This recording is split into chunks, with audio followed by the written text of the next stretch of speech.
얼마 전에 우리 인터넷과 신문과 방송국을 달구었던 참 안타까운 사건이 하나 있었습니다.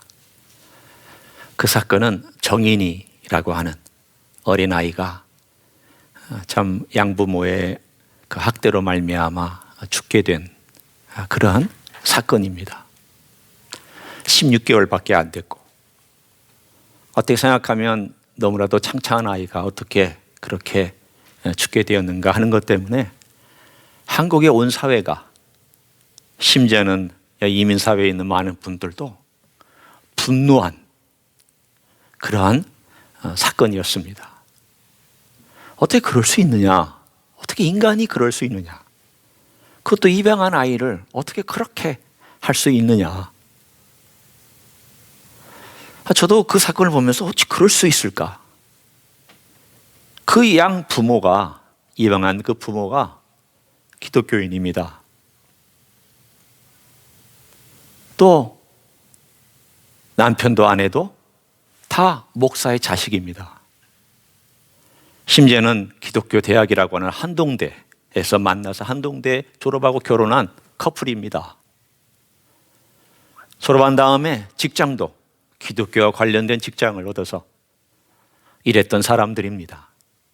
어떻게 해서 이런 엄청난 일을 저지를 수 있을까? 사람들이 다 놀라고 의아해하고 이해할 수 없고, 그래서 이런 글 저런 글을 찾아봐도 도무지 왜 그런 행동을 했는지에 대해서 마음이 시원하지가 않고 답답한 그런 시간을 보내고 있었습니다. 그런데 어느 글을 하나 읽었는데, 이것은 범죄도 연구하고 또 심리학자고 이 전문가의 글이 하나 이렇게 떴습니다. 그거를 읽으면서 저는 이것이구나, 이 사람의 심리가 이것이구나라고 제가 동의했던 내용이 있습니다. 그분이, 전문가가 이렇게 얘기를 합니다. 이것은 경제적인 문제 때문에 한 것도 아니다. 다른 문제가 아니라 이것은 이 사람들이 사람들에게 얼마나 인정받고 싶었는지, 그리고 얼마나 선을 행하는, 우리가 선을 행하는 사람인지를 드러내고 싶었던, 봐라, 우리는 그렇게 입양할 정도로 도덕적으로 높다. 우리는 앞서가는 부부다. 우리는 이 사회에 모범되는 부부다. 우리는 이렇게 명예롭다. 라고 하는 그러한 내적인 이기적인 동기 때문에 그들이 입양을 했다. 그 영혼을 사랑했다 아니다. 그 불쌍한 영혼을 거두어들인 것도 아니다. 그들은 자기들의 이름이 얼마나 멋진지, 아름다운지, 선을 행하는지, 도덕적으로 우월한지 이걸 드러내기 위해서 그렇게 한 것이다. 그렇습니다. 기독교인 중에 많은 사람들이 그렇게 자기가 도덕적으로 우월한 것을 드러내고 싶어서, 자랑하고 싶어서, 사람들의 인정을 받고 싶어서 그런 일을 행합니다. 우리는 그것을 자기가 자기의 영광을 취한다라고 얘기를 합니다.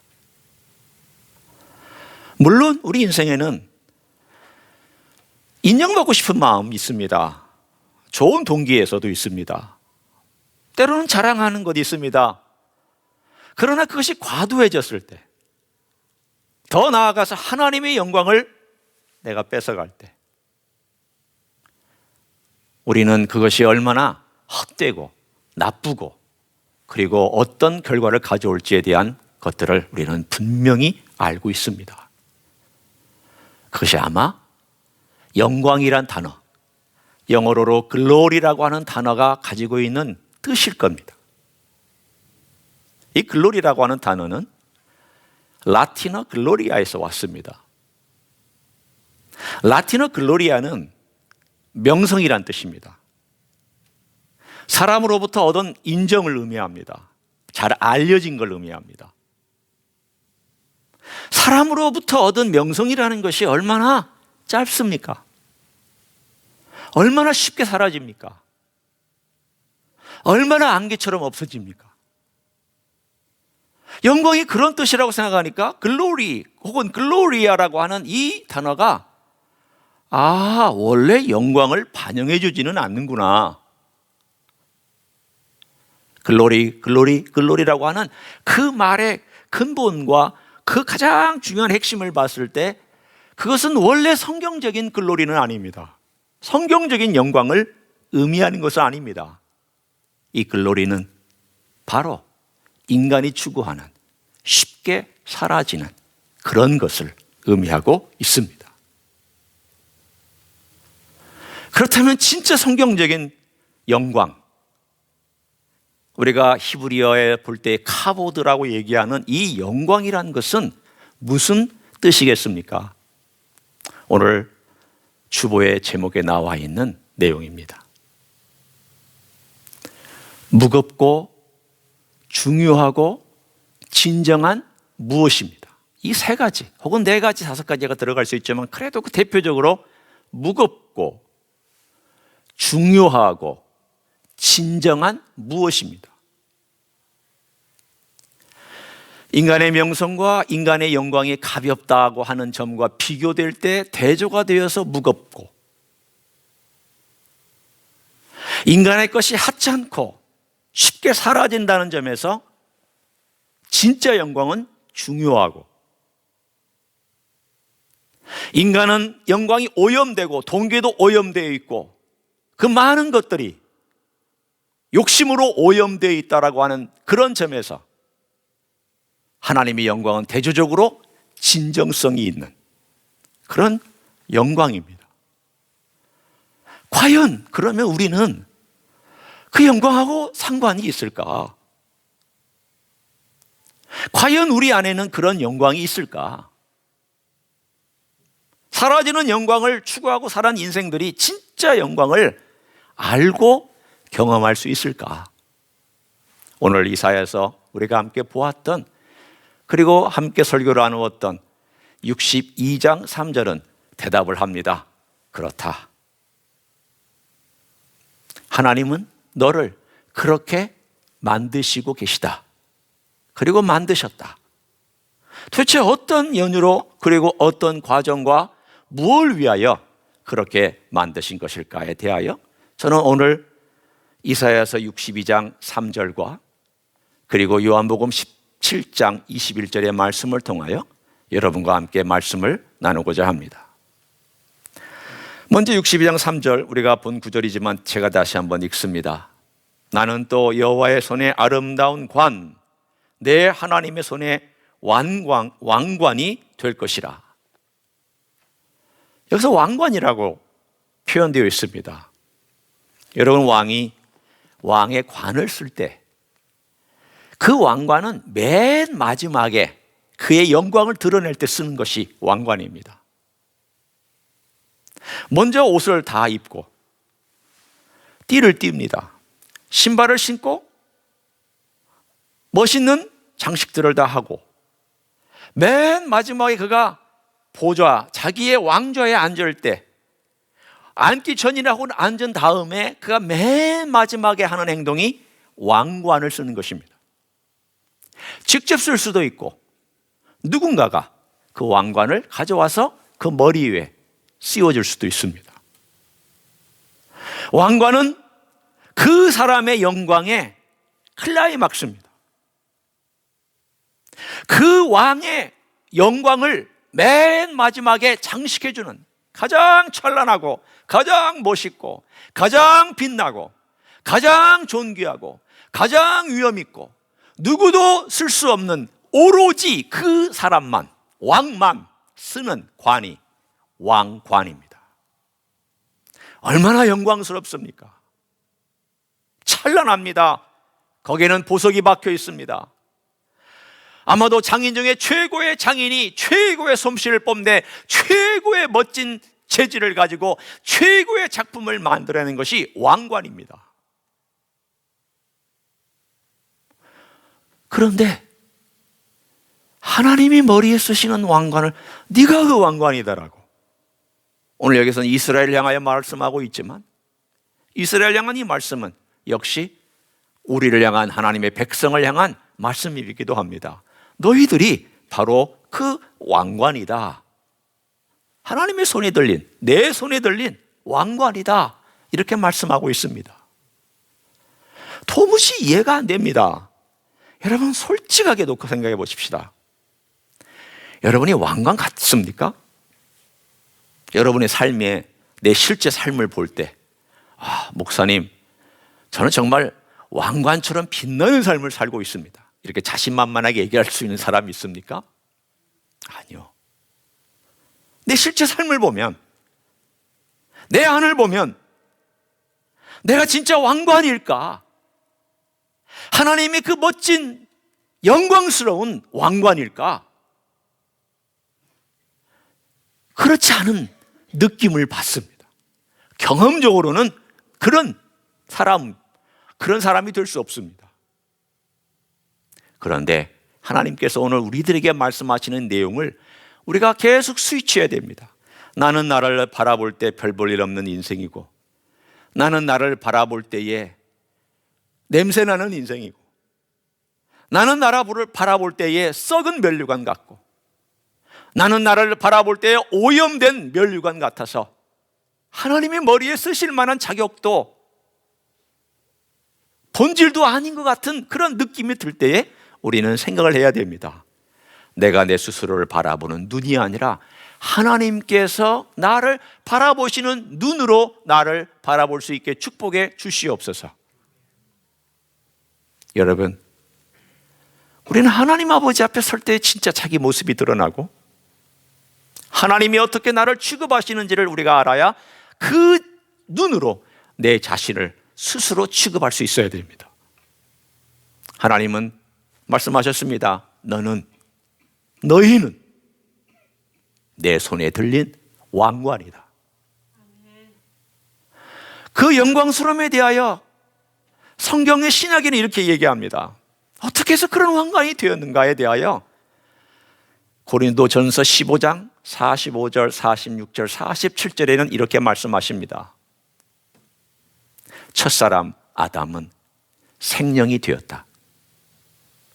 그런데 마지막 아담은 영을 살리는 아담이다. 제가 정확하게 그 구절을 여러분에게 읽어드릴 테니까 들어보십시오. 15장 45절의 말씀입니다.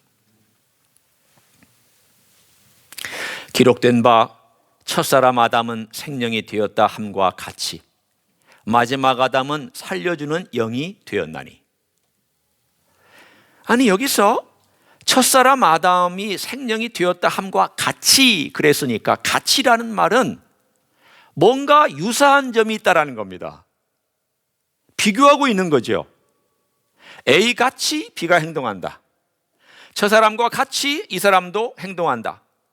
그러면 저 사람과 이 사람의 행동에 유사점이 있을 때 우리는 뭐뭐 같이라는 말을 씁니다. 그러면 첫사람 아담 같이라는 말을 썼을 때 뭐가 유사하냔 말이에요. 뭐가? 아니, 마지막 아담이라고 되어 있는데 첫사람 아담과 마지막 아담이 뭐가 같다는 말입니까? 어떤 것이 유사하다는 말입니까? 그 유사점을 제가 설명합니다. 첫사람 아담이 생명이 되어서 그의 생명을 그의 자손들에게 계속 나눠줬습니다. 여러분이나 저는 아담으로부터 물려받은 이 육신과 생명을 갖고 지금 살아갑니다. 죽을 때까지 살아갑니다. 따라서 그도 나눠주는 사람이 되었습니다. 생명을 낳는 사람이 되었지만 미안하게도 아담이 낳은 생명들은 다 오염투성입니다. 아담이 낳은 생명들은 DNA가 오염됐습니다. 아담이 낳은 생명들은 다 문제가 많습니다. 누구 하나 문제가 없는 사람이 없습니다. 누구 하나 오염되지 않은 사람이 없습니다. 죄송하지만 여러분이나 저나 대동소이하게 오염되어 살아가는 사람들입니다. 예수 믿었다고 오염 없어지지 않습니다. 예수 믿었다고 여러분의 죄성이 사라지지 않습니다. 여전히 갖고 삽니다. 왜? 아담으로부터 이 육체를 받았으니까.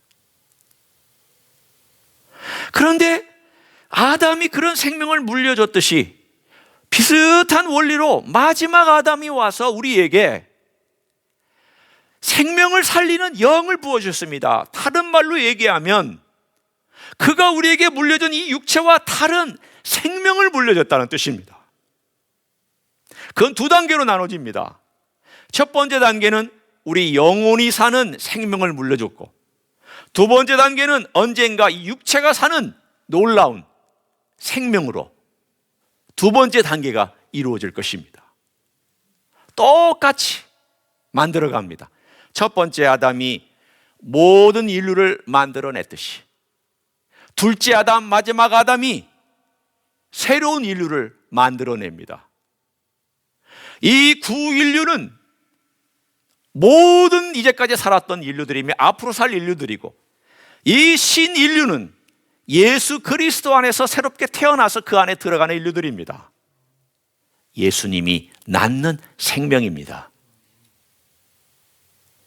따라서 오늘 아담이 그 생명들을 낳았듯이 예수님의 생명이 들어온 그 사람, 그 안에 생명의 영광이 들어온 그 사람은 그 영광을 담고 살아간다는 것을 말씀하고 있습니다.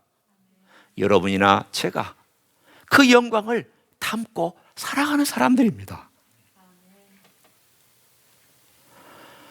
여러분, 느낌으로는 그 영광이 어디 있는 것 같지도 않고, 어떨 때는 그 영광이 내게 없어져 버린 것 같은 느낌이 들 때에도 걱정하지 마십시오. 그 영광은 여러분 안에 있습니다. 여러분 안에서 여러분을 지켜주고 여러분과 함께하고 있습니다.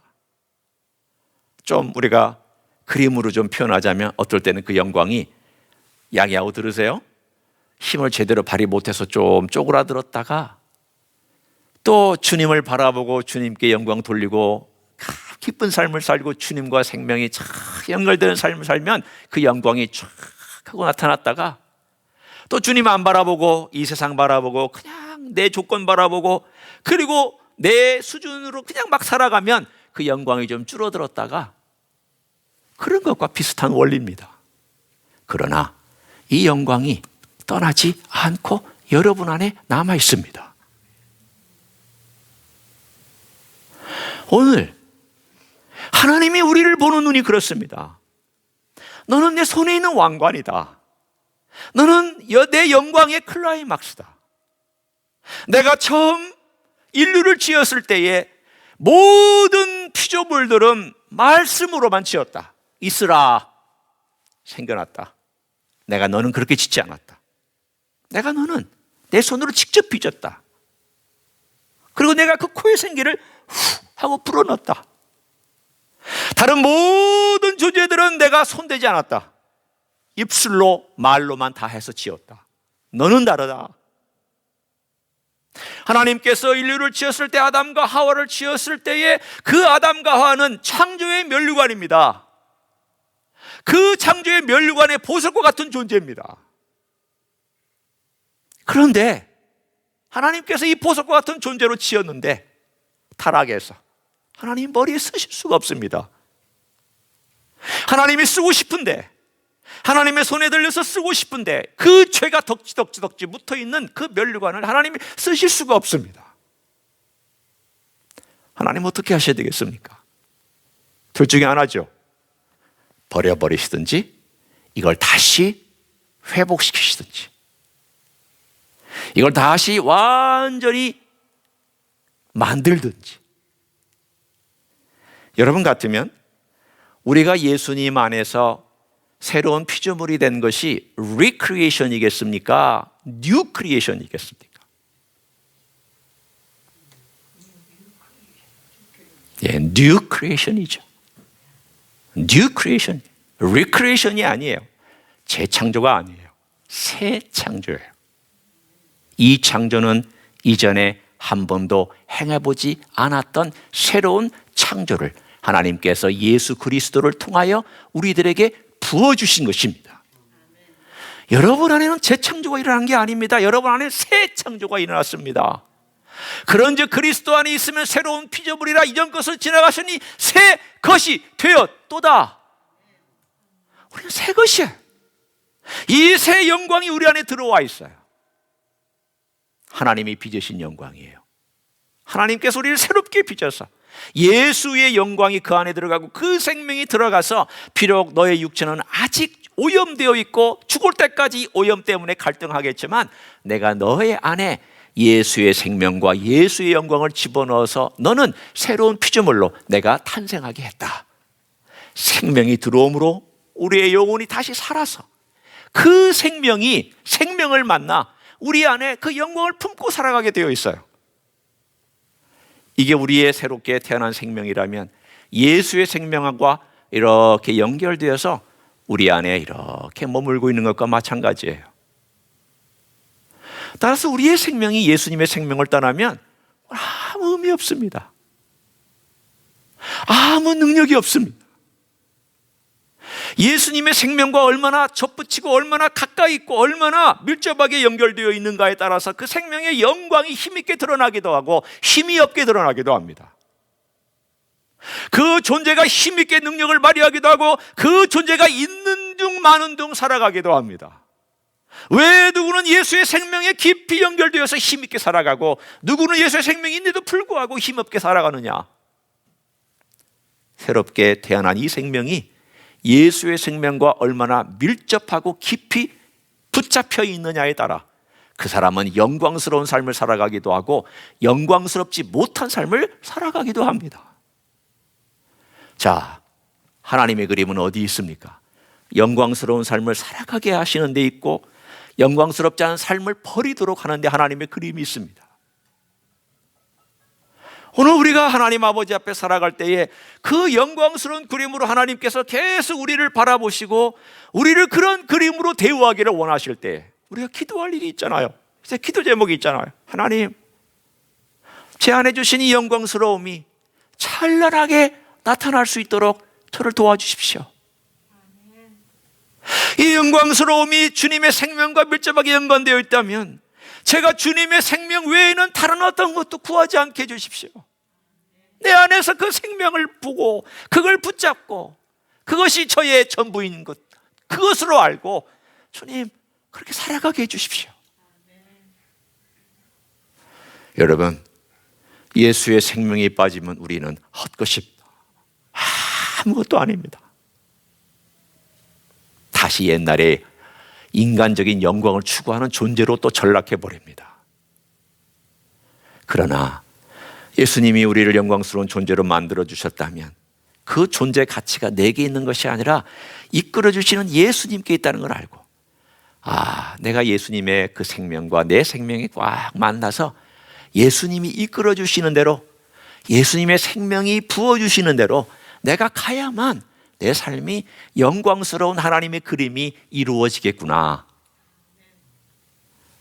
그렇게 기도하십시오. 계속 기도하세요.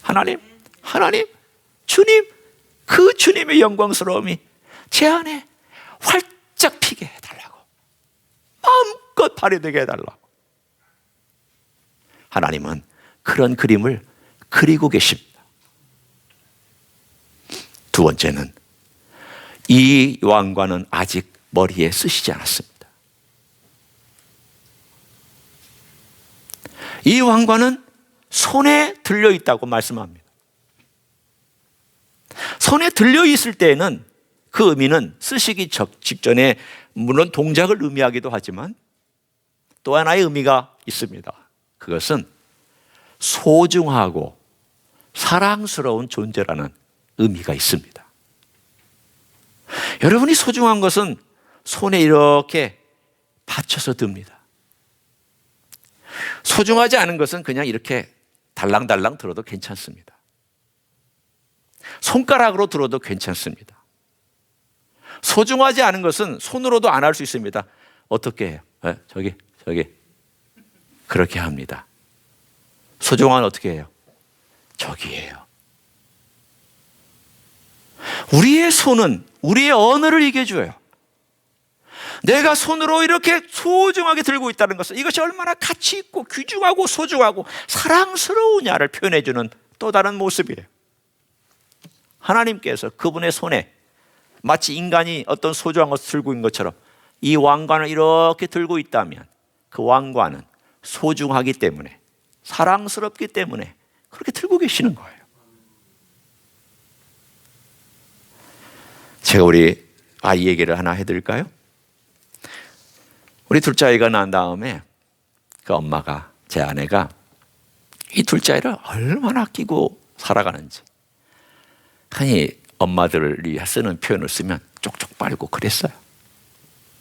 그냥 무릎에서 떠나지가 않았어요. 그러니까 어떤 아이는 엄마 품에서 안겨 있는 걸 좋아하는 아이가 있고, 또 이렇게 굉장히 독립적이어서 에잇 하고 나가는 아이가 있다면, 제 둘째 아이는 그냥 엄마 품에 그냥 안겨 있는 걸 좋아했던 그런 아이고, 또 엄마도 그걸 그렇게 즐겼어요. 제가 옆에서 볼 때 아이고 눈꼴 시려라. 그리고 때로는 이렇게 얘기를 했어요. 너무 그렇게 하지 마. 버릇 나빠질라. 그럼 뭐라고 그런지 아세요? 괜찮아. 괜찮지는 않았어요. 너무 사랑해서 나중에 엄마가 대가를 지불했어요. 제가 그런 생각도 했어요. 야, 셋째가 생기면 어떨까? 저는 셋째가 생겼으면 저 안드로메다 성운으로 날아가서 쫓겨나서 아마 거기 머물러 있었을 거예요. 아마 셋째는 뭐 쪽쪽 빠는 정도가 아니라 그냥 꽁꽁 껴안고 살았을 것 같아요. 그때 제가 제 아내의 눈과 얼굴에서 본 표정들이 지금도 잊혀지지가 않아요. 내 보물, 내 사랑하는 아들, 내 사랑하는 자식, 내가 사랑하는, 눈에서 그냥 이 꿀물이 뚝뚝뚝뚝뚝뚝 떨어지고, 사랑의 표정이 뚝뚝뚝뚝뚝 떨어지고, 도저히 어떻게 말로는 안 되는 그러한 얼굴을 저는 직접 옆에서 제가 봤거든요. 사랑하면 저런 걸까? 저렇게까지 사랑하는 걸까? 나는 엄마가 안 돼봐서 잘 모르겠는데 저렇게 하는 걸까? 보세요. 예수님이 낳은 생명이 우리예요. 하나님께서 낳은 생명이 우리예요. 하나님께서 낳았다는 것은 하나님의 생명이 우리 안에 들어와서 마치 엄마가 자기 자식을 낳은 것과 아니 비교할 수 없을 만큼의 사랑의 눈을 가지고 보게 되어 있어요. 그게 하나님 아버지의 사랑이고, 그 예수님이 우리를 사랑하시는 거예요. 그 사랑 때문에 우리가 존재하게 됐고, 그 사랑 때문에 우리가 의미를 갖게 됐고, 그 사랑 때문에 우리가 이 자리에 있게 된 것이에요. 다른 뭘로는 설명이 안 돼요. 다른 무엇으로도 시원하지가 않아요.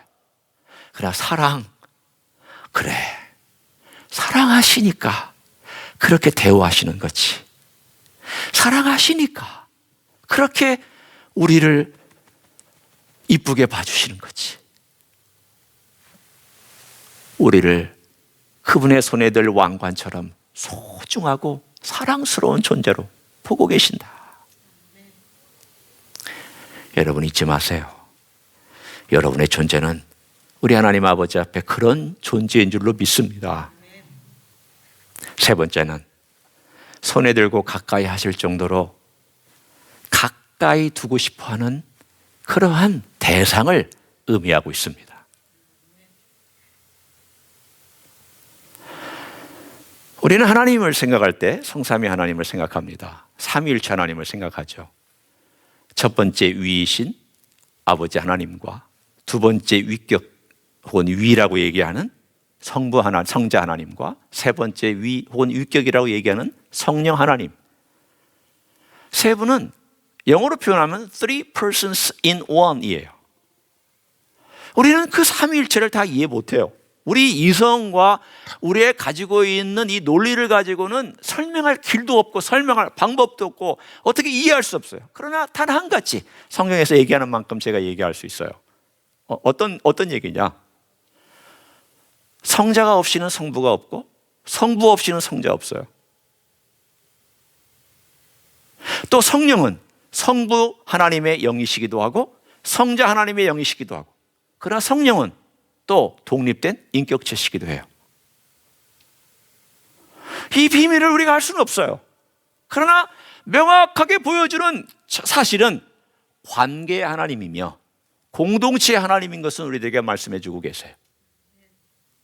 그 관계가 얼마나 밀접한지, 그 관계가 뗄래야 뗄 수 없는 상호 의존적이며 상호로 교환하며 서로 교제하며 교통하며 그 안에 있는 이 공동체는 인간이 표현할 수 없는 그러한 차원의 어떤 공동체를 형성하고 계세요.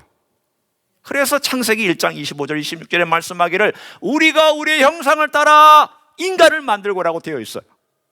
그 형상 안에는 우리라는 표현이 들어있어요. 성부 하나님의 이미지와 성자 하나님의 이미지와 성령 하나님의 이미지가 다 들어있어요. 그 이미지대로 우리를 창조하셨거든. 왜 창조하셨을까요?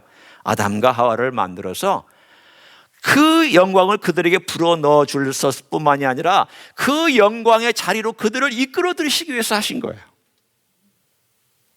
여러분 잘 들으셔야 됩니다. 두 가지 다 해요. 하나는 원심적인 것과 하나는 구심적인 것이에요.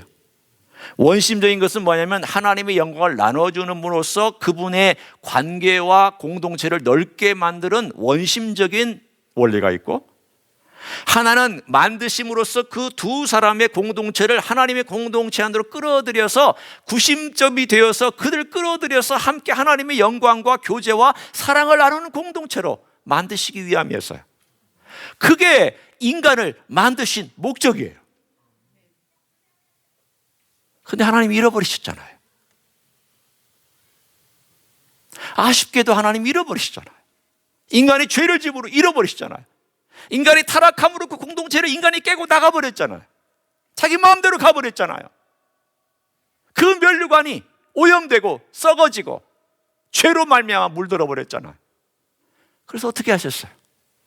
하나님께서 자기 아들, 이위이신 하나님의 아들이신 예수 그리스도를 이 땅에 보내셔서 그 아들이 마지막 아담이 되고 둘째 아담이 되어서 새로운 인류를 그분의 피와 그분의 생명을 드림으로 다시금 하나님의 공동체 안으로 끌어당기는 이야기가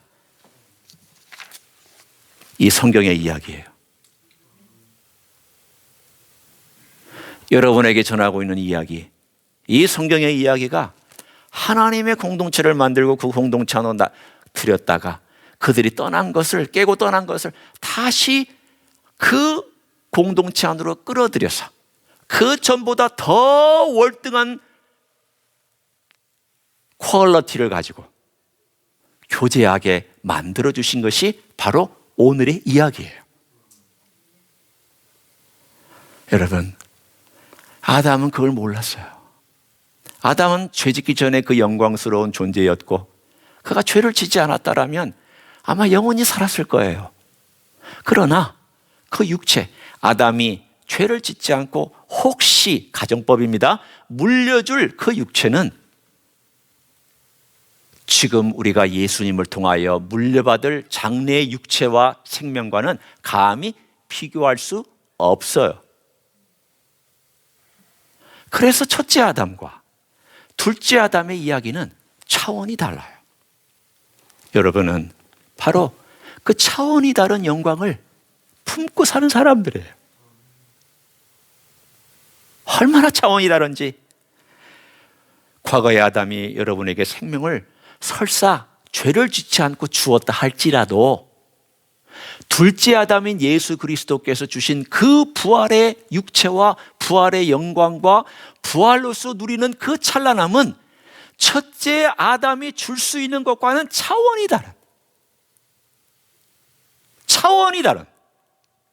그 영광스러움을 주시는 이야기를 우리들에게 전해주고 있습니다. 그런 의미에서 오늘 요한복음 17장 21절이 존재합니다. 들어보십시오. 이 이야기에, 창세기 이야기에 또 다른 버전이 요한복음 17장 21절입니다. 아버지여, 아버지께서 내 안에, 내가 아버지 안에 있는 것 같이 그들도 다 하나가 되어 우리 안에 있게 하사 세상으로 아버지께서 나를 보내신 것을 믿게 하옵소서. 오늘 창세기 이야기가 여기 있잖아요.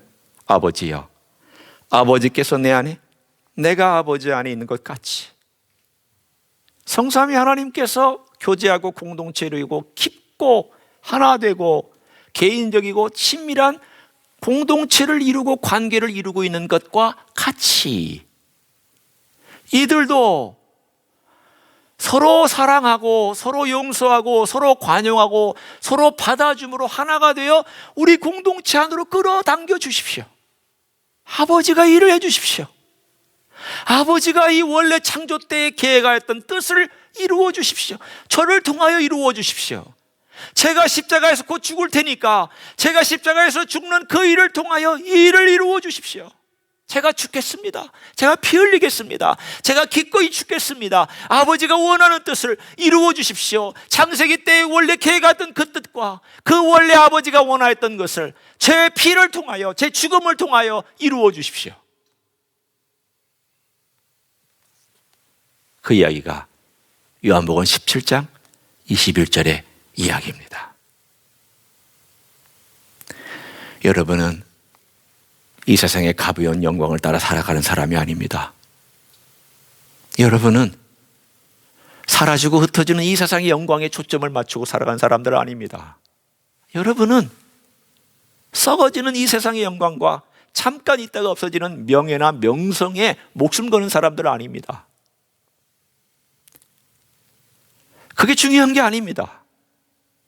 여러분에게 중요한 것은 우리의 바라보는 것은 보이는 것이 아니요 보이지 않는 것이니 보이는 것은 잠깐이요 보이지 않는 것은 영원함이니라. 빌립보 고린도후서 4장 16절의 말씀. 우리는 영원한 영광을 바라보고 내 안에도 그 영원한 영광이 들어있을 뿐만 아니라 장차 다가올 영원한 영광을 바라보며 보이지 않는 것을 보는 것처럼 바라보고 믿음으로 걸어가며 사랑하며 추구하며 이 땅 위에서 한 걸음 한 걸음 우리 주님의 왕관처럼 살아가는 여러분이신 줄로 믿습니다. 저의 간절한 마음, 우리 모두가 그렇게 살기를 소원합니다. 여러분 스스로도 그렇게 대해주시고 여러분 옆에 있는 교우들도 하나님의 왕관처럼 대우하시고 대해주시는 여러분이 되시기를 예수님의 이름으로 간절히 축원합니다. 기도하시겠습니다.